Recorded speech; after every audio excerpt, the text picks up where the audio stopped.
Hey, good Sunday morning, everyone. How's everyone doing today? Good morning. Our viewers out there, thank you for joining us again. I want to give a shout out to our Patreon members and everyone that supports us and watches the show. We appreciate it. If you're not a subscriber yet, hop on over to YouTube. I think there's links down in the show notes. Hit that subscribe button. We're trying to build our YouTube channel. And, every dollar that comes into the show goes to helping us send veterans and first responders to sporting events. So we really appreciate your help. Before we get started, I want to talk about my cookbook. It's just days away from going to the publisher. And this is the kind of stuff that you're going to find in it. Oh, look at that bad boy. This was on my grill. I put this on my smoker last night at 9:40 p.m. I took it off, wrapped it about an hour and a half ago. It'll be done in about 6 or 7 hours. Look at that bad boy getting wrapped up. Send them. Hey, send those burnt ends up to Chicago. We'll pay for it. Yes. So with the cookbook, I'm going to, if you buy a cookbook, what you're essentially doing here, you're getting a great cookbook, and you're going to get some great stories from America's heroes peppered in there. And, purchasing a cookbook, you're going to be helping send veterans and first responders also go to sporting events, because that's what it's all about. How big is that brisket? It was a little over 18 pounds. Nice. And yeah, that sucker was stuck at 154 degrees for hours and hours.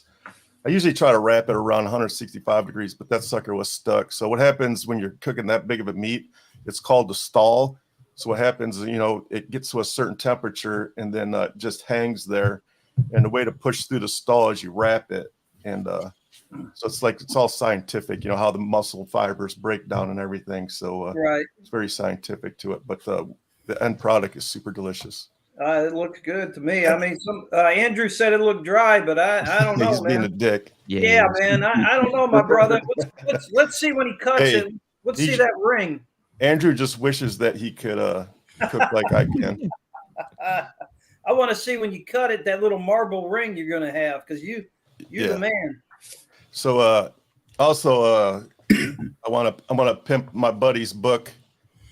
This is on Amazon right now. Paulie here, he wrote a book, and this is about his time on the USS Carl Vinson, which is how I met Paul.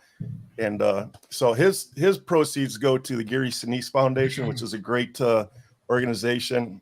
I'll let Paul talk about that in a second. But when you go to Amazon, buy this book, and all you need to do is flip over to page 82. Read this section, and that's all you need to read. And then just when you're done reading that section, just go ahead and throw the book away. You're done with it. Hey, well, hey, I appreciate the plug this morning. I appreciate it. And I'm having, I'm a small-time author. And I've sold probably 150 books now already in the last less than a month. And the donations go to Gary Sinise Foundation. Yeah. We're all just trying to do something in a small way to help out everybody, the vets, our fellow vets and first responders. And I got involved with the Gary Sinise Foundation, Fleekster, in 2016 when I wrote my first book, The Legendary Hunters of Texas. After meeting Gary, the book was literally 100 pages, and, he's standing there and he's thanking me for what I'm doing with the donations. And I looked at him and I was like, "You're the modern day Bob Hope." He goes, "No." Yeah. He goes, "Everything counts." And I was so humbled in a way, in a roundabout way, that motivated me to keep going. But thank you for the plug. The book's on Amazon.com. It comes in ebook, it comes in paperback, and it comes in hardcover. And if you want a signed copy, all you got to do is Facebook me, private message me, and we'll take it from there. Thank you. I appreciate it, Fleekster. Yeah. What's the Gary Sinise Foundation about? What does Gary Sinise do? Gary Sinise takes funds that are donated to him, and he builds homes for first responders and veterans, the special needs that,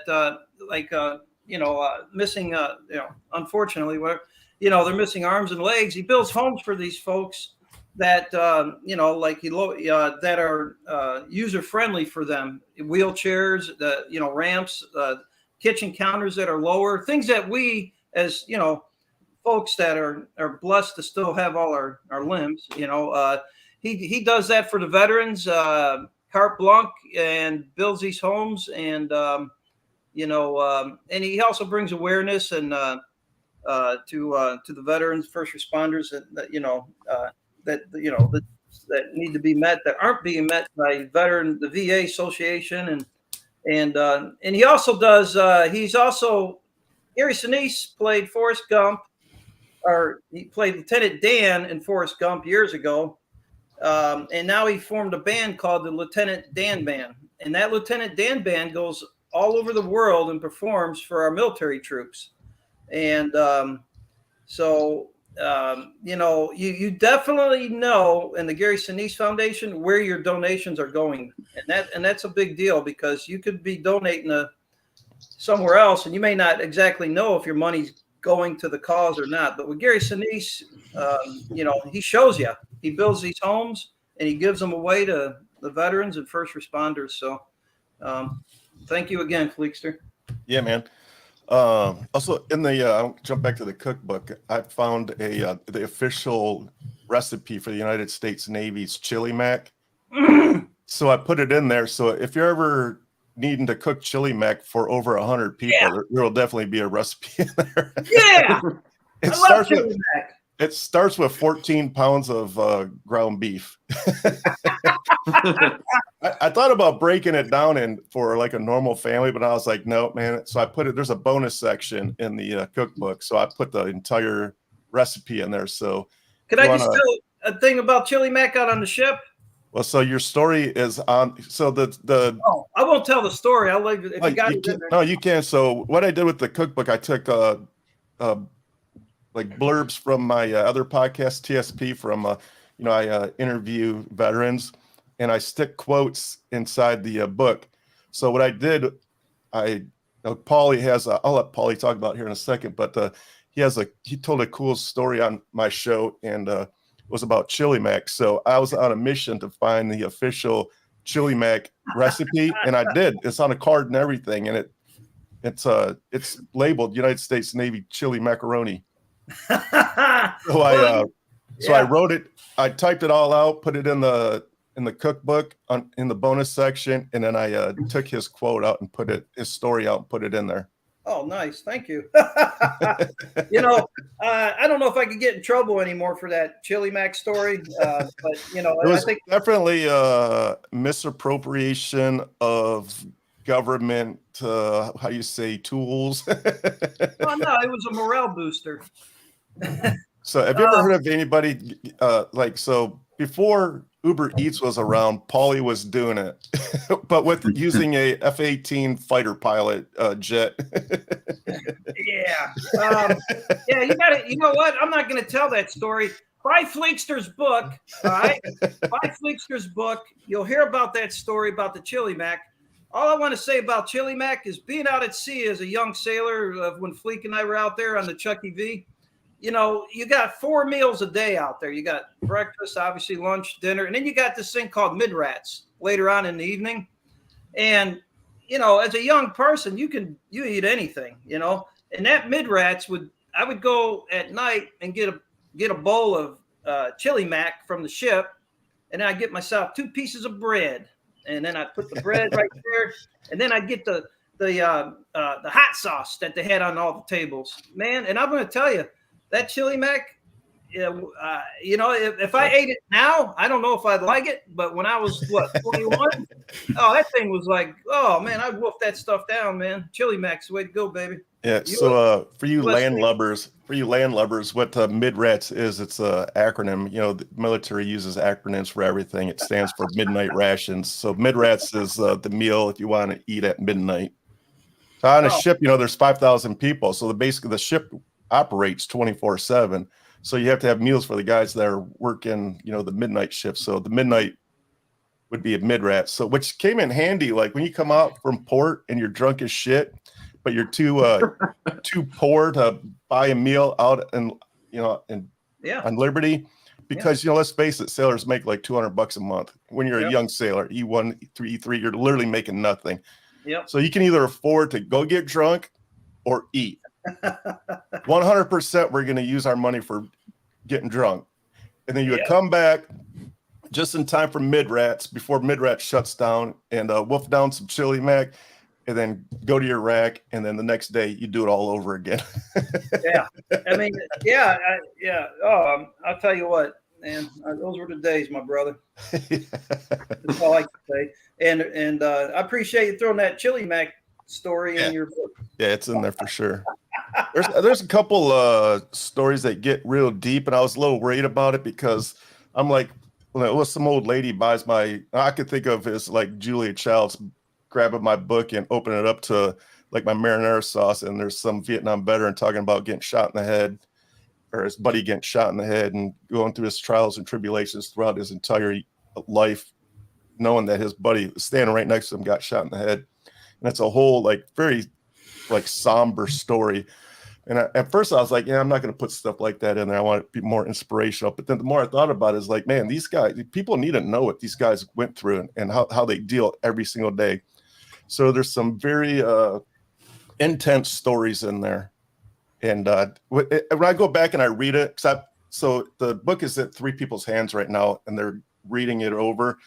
And once I get their feedback, that's going to go to production. But when I go back, when I reread these stories, man, I just get choked up, man. It's unbelievable what the human brain goes through when you're in the military. But my shout out to these guys, man. They do a hell of a job, and the burden that they carry with them for the rest of their lives is just amazing.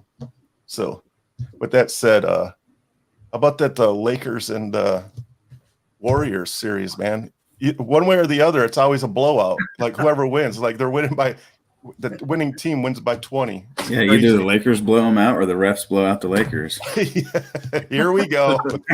Here we go. Here we go. Yep. Go ahead, John. It's yours. Run with it. What's going on with the Warriors and Lakers? Right there, baby. What's going on with that series? The Lakers are too big. They're way bigger. Uh-huh. They're bigger. I mean, they're defending the Warriors better than I've seen a lot of teams defend the Warriors. They've got specific guys to guard your Curry. Klay Thompson's honestly been having a big series because, you got to guard Curry. So it's been good, but Lakers are too big. When Anthony Davis is on, he's getting these like 12-foot little halfway hook jump shots, or just they're wide open. They're wide open. Like the defender's there, but he can't jump. He can't contest the shot. It's either getting off too quick or he's just way too close. So like in game 2, he shot horribly. He just missed all those shots. So they got blown out. If he makes those little shots, which he made a career of making those shots, they should be good. Well, LeBron didn't take a shot for like the first quarter. He didn't take a shot in the whole first quarter, I think. That's true. Yes. I tell you what, that Steph Curry kid, man, I guess he's not a kid. He's just unbelievable. Too. Huh? Yeah. He's aging too. Yeah. Have you ever seen his pregame warm-ups? They're insane. Yeah. Mm-hmm. He shoots like regular jump shots from the logo and makes them. Yeah. Like as if he's shooting free throws. Then he always ends up with a full court shot. It's amazing. The dude's amazing. Well, he always takes that. Doesn't he take that last shot when he walks out and he leaves the court and goes through the tunnel? And he one last shot from like way out in the corner or something. Yes. I'm like, that's insane. Anyways. Well, LeBron says it best. You have to guard him when he pulls up to the arena until he sits down on the bench. Like and he did it in game 2. He did it. He literally walked him to the bench because he was like, I'm not kidding. You have to do that. Wow. He's that good. Yeah. So, yeah, he's unbelievable. It's a fun series to watch. It has been blowouts, but for good reason. Yeah. So. And didn't Jason say if Curry wins another title, he'll be in the conversation for GOAT? Well, I think he'll deserve a GOAT conversation come the end of his career. Uh-oh. There we go. Yeah, we're entering the danger zone, people out there, our audience. You have no idea of folks out there on the GOAT thing going on. Crew here. It's intense. We can't hear Jason. Jay, your mic is dead. Having some technical difficulties here. Yeah, we had a tough morning. I think we all are. Yeah. Tough morning. Yep, he But just yeah, dropped. it's been fun. The Knicks unfortunately lost last night, or yesterday afternoon, I guess. But that's been a decent series too. Yeah, what are the Suns doing? The Suns won a game. They beat the Nuggets. Still nothing, Jay. Nothing. The other day, and then what's the last series? East Coast series. Oh, Celtics and Sixers. That's been good. Sixers stole one game, and then the Celtics have been killing them since then. And then today we have. I'm getting a message that your mic is not connected. Nuggets. Do a quick reboot and jump back on. And now it just says your mic's muted. Yeah, but I just got a message popped up that said that it's disconnected. Oh. So, what about Eric? What we got going on in the baseball world? Hey, how about those Detroit Tigers winning 5 in a row? All right. Second place in the division. Yep, second place in the division. Pretty good for a team that I thought was going to lose 100 games. I mean, Fantastic. They're watchable. They're watchable. They're They're fighting. making some plays too. Yep. Yesterday they went down 3 early and fought back and ended up winning. I think it was 5-6 at the end. Yep. Riley Green had a very nice catch. He's unreal, man. Yeah, he's an athlete. He is. Baez is on fire for the ball. Sorry. Yep. Yeah, it's okay. Yeah, Baez is on fire. He made some great plays in the field against the Mets. One that comes to mind is he tagged out Lindor, trying to stretch a single into a double. He was way deep into the second base path. That was a great play. How about the Mets, the Tigers and the Mets, and the Tigers beat both Scherzer and Verlander back to back, and they put up 6 runs against Scherzer. Yeah, they beat him nicely.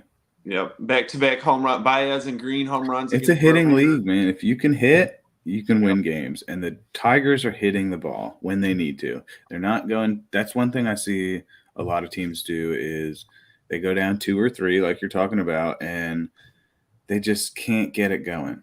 You know, it almost seems like it makes it twice as hard to get on base and get a run in once you go down in baseball. Yep, I think so too. And then they mentioned on the telecast yesterday, I mean, this is just a group of basically nobodies, right? Like who on that team is a big name other than Baez and Cabrera? There's not many. And I mean, these guys are just playing, and it's next man up. You know, they get one of the guys gets pinch hit for, and that guy that got taken out of the game is standing on the steps cheering for the guy that's hitting. Like these guys like each other. I mean, look at the outfield. You know, Riley Green makes that catch, and the 2 other outfielders are running over to congratulate him, pick him up. I mean, the dudes in the bullpen are cheering for each other.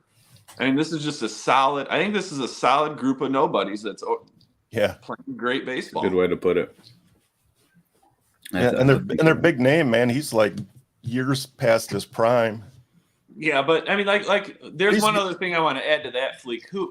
He's not taking anyone's spot. Who would you rather have up than Cabrera? No, I agree with you. All I'm saying is and he's the guy that you want in the locker room with these young kids. Right. Yeah. I'm not saying that he shouldn't be playing, but he is way past his prime. But I love him in the locker room. 1,000,000% he's past his prime. He's 40, and you know he's on a hobbled up leg, and right. I mean he is, but that clubhouse presence, I believe, is a lot of the reason why they're playing the way they are. Yeah, 100%.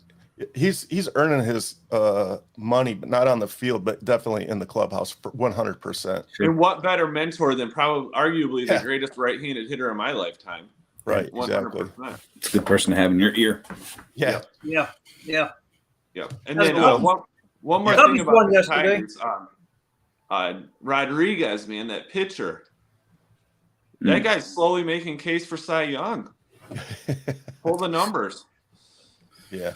It's unbelievable. It's pretty amazing what they're doing with it. Like you said, with a bunch of nobodies. The big question in the MLB today is do the Rays sustain?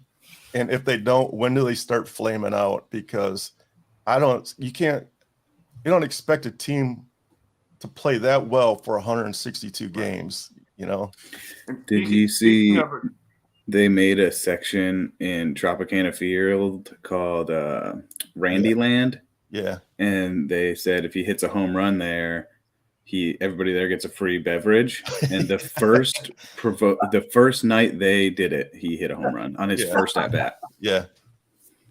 Yeah, and look at what they're doing with that small payroll. Like that's a small market team that's a tough stadium to play in. Like that's just it's hard to keep the morale up in that place. So yeah, it's a shithole stadium, and they're going in there just doing work. We'll see. We'll see. You know what, Major League Baseball guys, these umpires, they're making these calls during the game. You know, like I watch Cubbies game, you know, whatever, and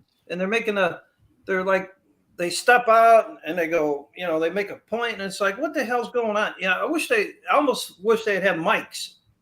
Yeah. Yeah, I think that's on the commentator. I think that's on the commentator to better translate it for the. Well, sometimes John, the commentator's sitting there, go, we're not sure what's going on. I've heard. What I mean, like he should know what's going on. I mean, yeah, there's lots of different situations that could happen now. Like, I guess they don't want that mic because you know they too much stuff goes on at home plate. Yeah, there's a lot of cussing. Yeah, a lot of yapping. Sure. But I mean, I don't know. It just seems like I'm lost sometimes. I think they're lost sometimes too. I think it's a lot of trial and error this year, and I think a lot of times play gets stopped for that. Just the pitch clock alone causes confusion. Right. There's a lot of new rules and a lot of moving parts. Yeah. That's a great point. And I think like what's going on with these new rules, you know, Max Scherzer is just the master of the new rules. But what the opposing teams are doing, they're complaining like, hey, go check his hands because he's sticky. And I think what he just get like a 6-game suspension or something. Mm-hmm. But like he wasn't cheating. He literally had rosin and sweat on his hands, you know. And then as soon as he comes back, the manager's like, he keeps rubbing his head. Go check his head. So they go out there and he's like, you can read his lips. He's like, what the F are you talking about? I'm sweaty. I'm rubbing my freaking head. What do you guys want from me? Right. And so the opposing team, I would literally think that they're just like getting sick of his antics because he mastered the rules. So they're like, well, screw him. Let's throw him under the bus. Yeah, I agree. It's crazy. Yeah. And what about the A's? They had 2,400 people in attendance one game last week. What? How many? 2,400 or 500. That's probably because they're moving to Vegas and the fans are like, heck with you guys. They weren't there before that. They've always been like that. Mm-hmm.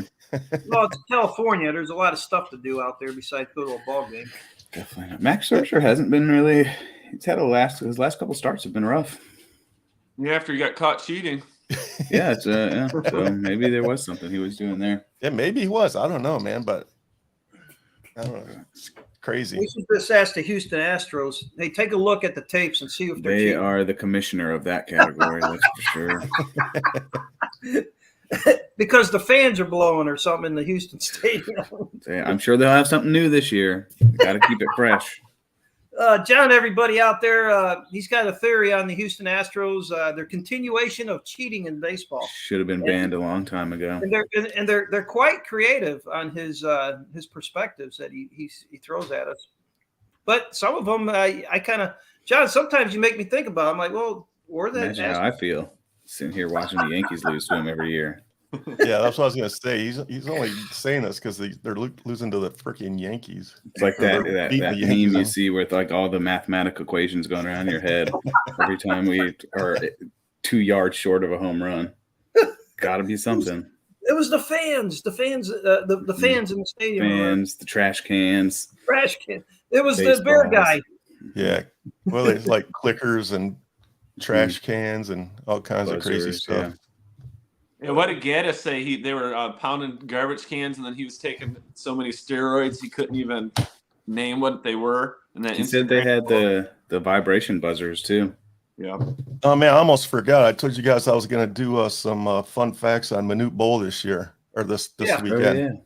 So Manute Bol was the tallest player in NBA history. That's number one. So these are all alleged. So don't be coming at me, you guys. He's passed, so we can't ever find the real truth. But these are alleged, so don't be coming at me. This is just what the internet's telling me, and if it's on the internet, it's got to be true, right? Yeah. Wink, wink. Absolutely. So they're saying that Manute Bol has never played a sober NBA game. His former teammate, Jason Williams, said the 76ers let him drink Heinekens every day so he could gain weight. So you know how tall he was? He was skinny as a rail.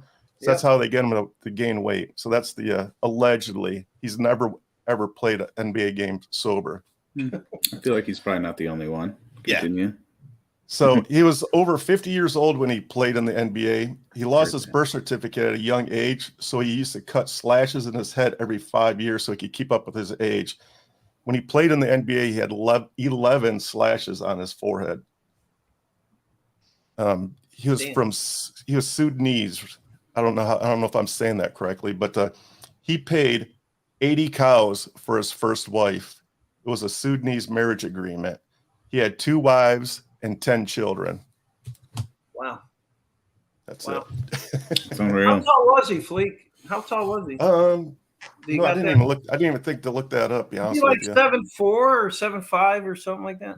Got to be taller than that. I would think he was taller than that. Yeah, he towered over people. I mean, that's pretty amazing. You got a 55-year-old drunk dude out there playing. Yeah, and he was holding his own.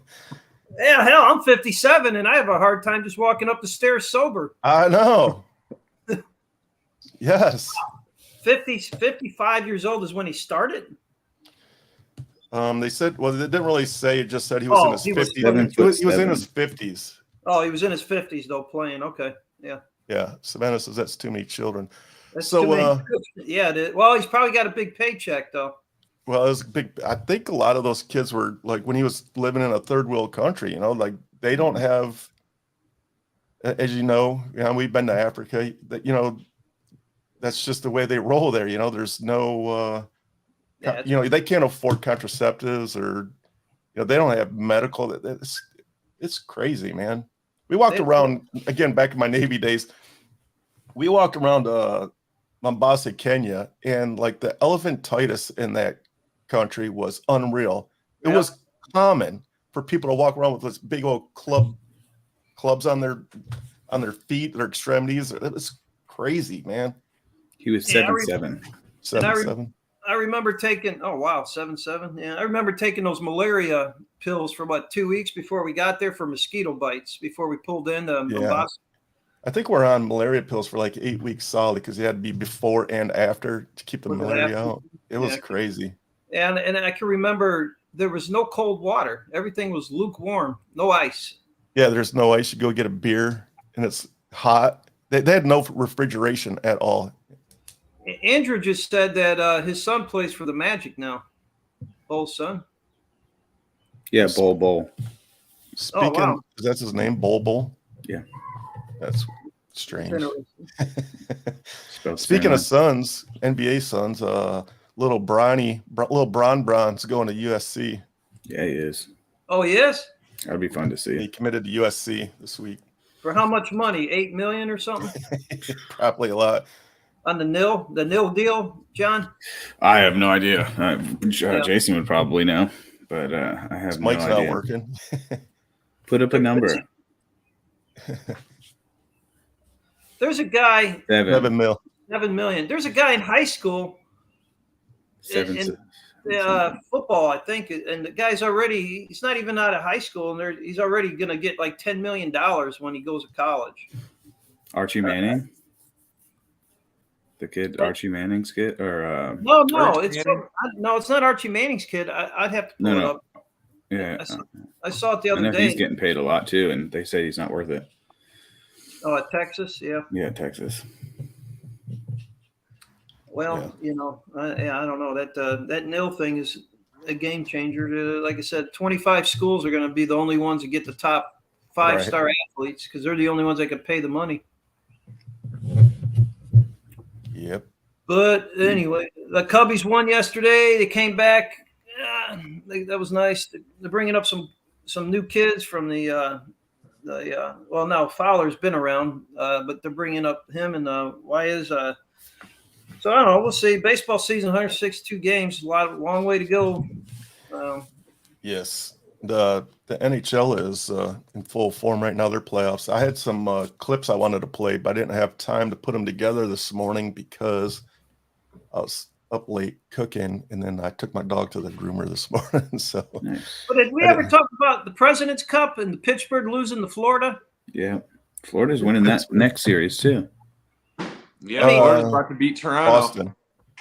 Oh, yeah, Boston. Boston yeah. won the President Cup thing, and Not only did they win it, man, they just rolled over everybody. They broke a record, a season record. yeah, And they got bounced in the first round. They get And bounced now by Florida's up 2-0 over the Maple Leafs now too. Yeah, so the clip I wanted to play is there was a slap shot from the blue line, and the Florida player was at the same time was coming around the back of the goaltender, and the shot was sailing, and that kid came around and it smoked him right in the face. Oh no! He immediately went down, and like his face just turned into a faucet, and he just skated off, and the blood was just rolling, man. These hockey players are unreal. They're animals. They are. Talk about tough players in other sports. This brings it to a whole nother level. I saw a thing on Bob Pruitt the other day. It's called Tough Guy, and it's on Netflix. And this guy, I mean, he was he was like the freaking the king of fighting in hockey back in his day, and he played for the Red Wings too. And he was a brawler though, man. And the whole show was about how he he had substance issues and drinking, and probably because he was always having to numb the pain. Because I mean, but if you watch, I recommend watching Netflix if you got it. Tough Guy, the Pruitt story. It's pretty good. Pretty good story. Hello. Hockey player, Hey. brawler. Are you back? Is it working? Yeah, it is. Yeah. What the I heck? literally had to fully restart my computer. Yeah, that's what I had to do just before the show. I have no idea what's going on.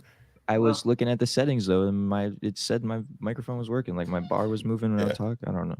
Whatever. That's the same exact thing I had. What was the Bronny number? 7.2. 7.2. That's a lot of money. He can get his own Yeah. house. Move out of daddy's house now. Think about this for a second. $7.2 million for a kid that hasn't even played a college game yet. Hasn't he's even graduated making- high school. He's making more money than NHL players that are getting the crap beat out of them every single day. He's making more than some NFL punters, starting punters. Like that's a big. Like some of those guys are Yeah. household names if they're good. Right. You Yeah. know kickers, you know punters. NHL players, it's very rare for He's one of those 17. kids to make $7 million a year. No, Dylan Larkin, the face of the Red Wings, is only making $8 million. Yeah, I think isn't Alex Ovechkin making like 9 or something like that? Yeah.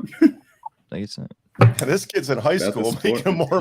money. And we were just talking about how tough you have to be to play hockey too. Yeah. So it's like, all right, this is 10 times harder and more Yeah. physical, but we're gonna pay you way less. Just doesn't bring in as much revenue.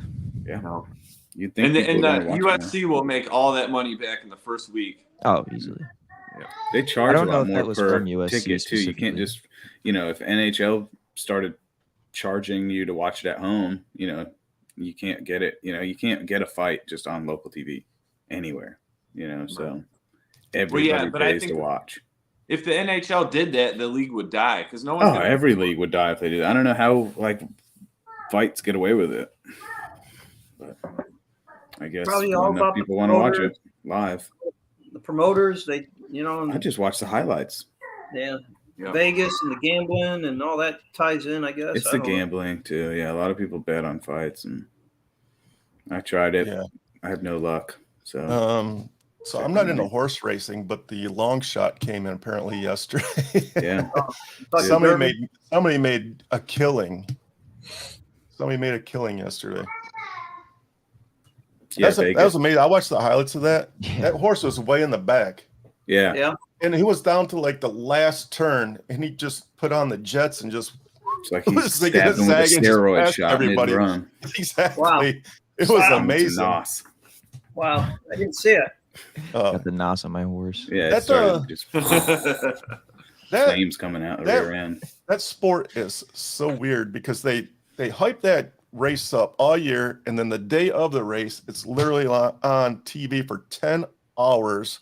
That's all it's on TV, and then the race starts and it's over in 30 seconds. And it attracts like a lot of like high level people too. Like it's like I don't get it. If you're there and you order a mint julep, it's like $2,500.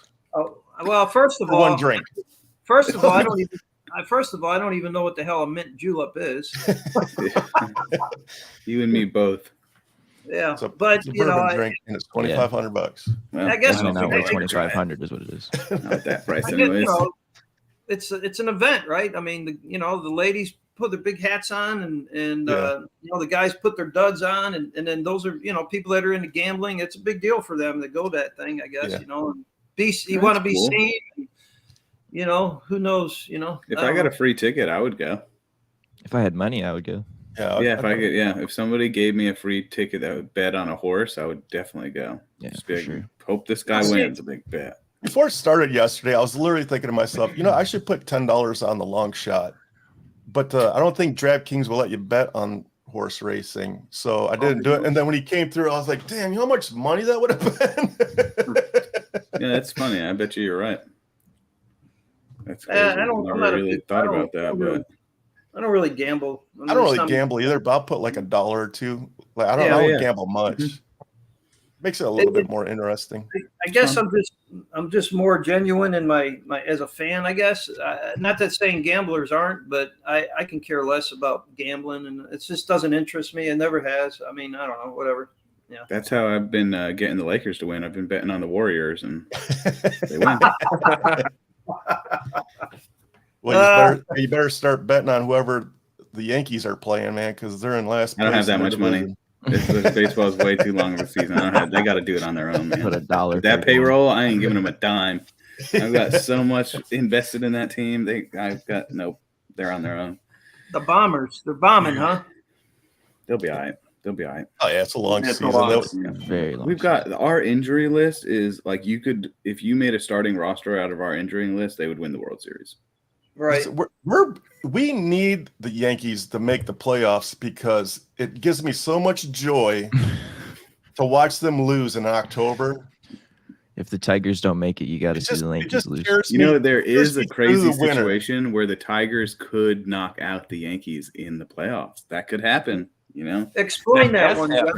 Well, it's almost happened in the past. They played, but you know how that turns out. So it didn't really work out for you guys. But that's not true. We beat you in 06 and 12. Yep. Yeah, I do remember those years. They were tough watches. That's with that was great.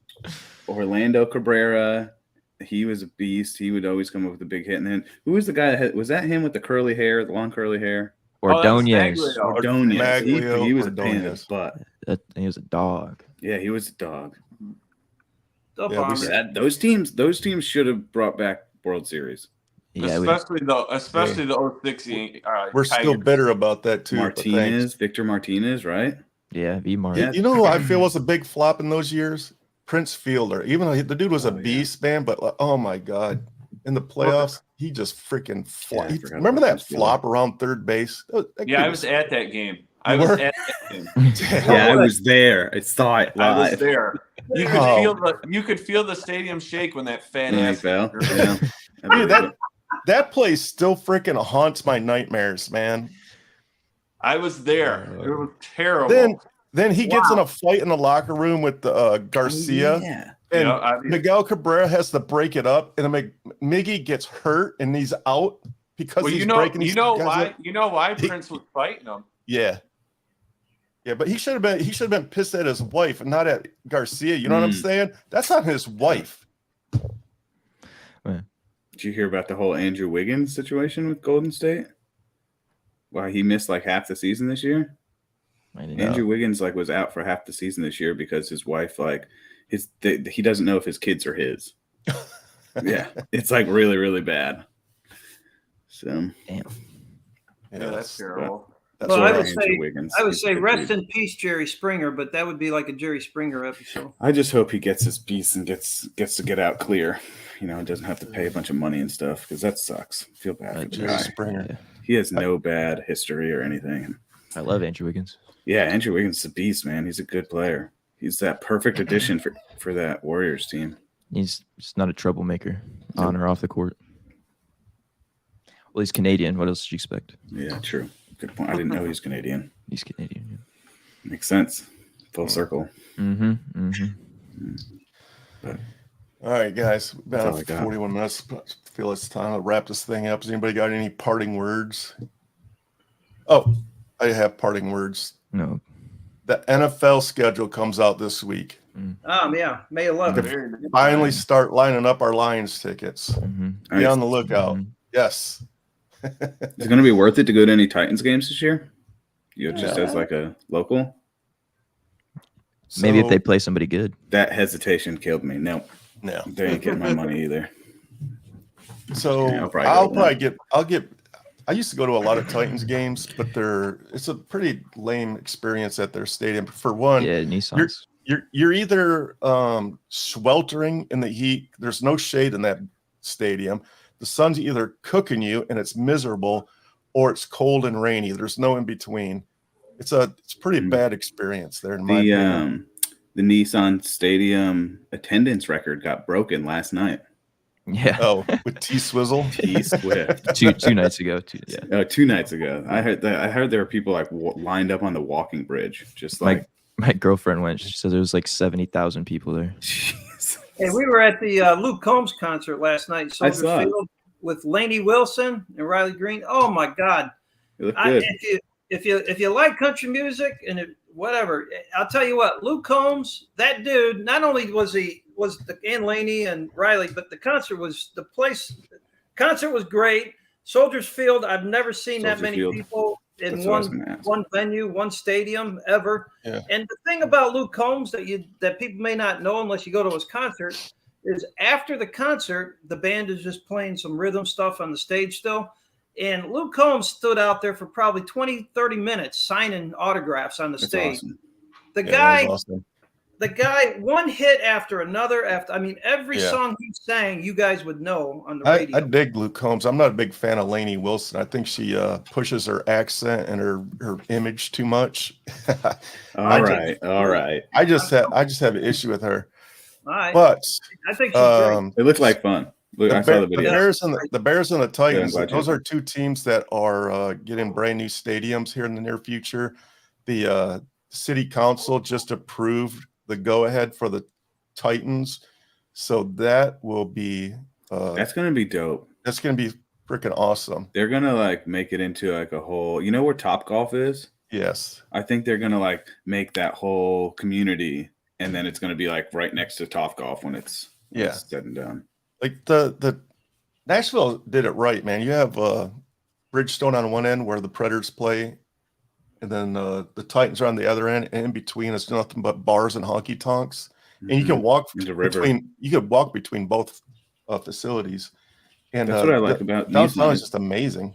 They're on the other side of the Cumberland River, so they're Yeah. kind of like, Yeah. it's, you know, it's That easy to new get in stadium is and going to be super sick. I can't wait. So when that stadium is up and running, I will Then it'll be definitely get worth back it. into the Titans. then it'll be worth it. I'm not going to the Nissan Stadium right now, man. It's horrible. We saw the Rolling Stones there like a year ago. It was all right. It wasn't bad. I mean, we're not big Rolling Stones fans, but they put on a good show. Yeah. And apparently Right. Taylor Swift concert was pretty Yeah, awesome. I so saw Ed Sheeran there, and that was pretty dope. that's cool. Dallas All right, Cowboys, guys. Oh, Dallas Cowboys got a cool bar outside of it called Texas Live. It's really, really a cool place. You can go in there and watch the game instead of going in the stadium. But anyways, Yeah, that's I love stuff like that. And the Cowboys know how to tailgate, man. They like roll out giant smokers. They have I bet.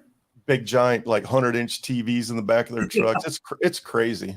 that's a cool environment. If you've ever never been to a Dallas Cowboys game, I highly suggest you go. It's not my favorite team, but hey, whatever. All right, guys. We'll see you guys next Sunday. Thanks for everyone for tuning in. Thanks for all the comments. It's been great hanging out with you guys. Go buy Paulie's book. Look for the cookbook in the very near future. Peace out. Love you guys. Have a good week. Peace.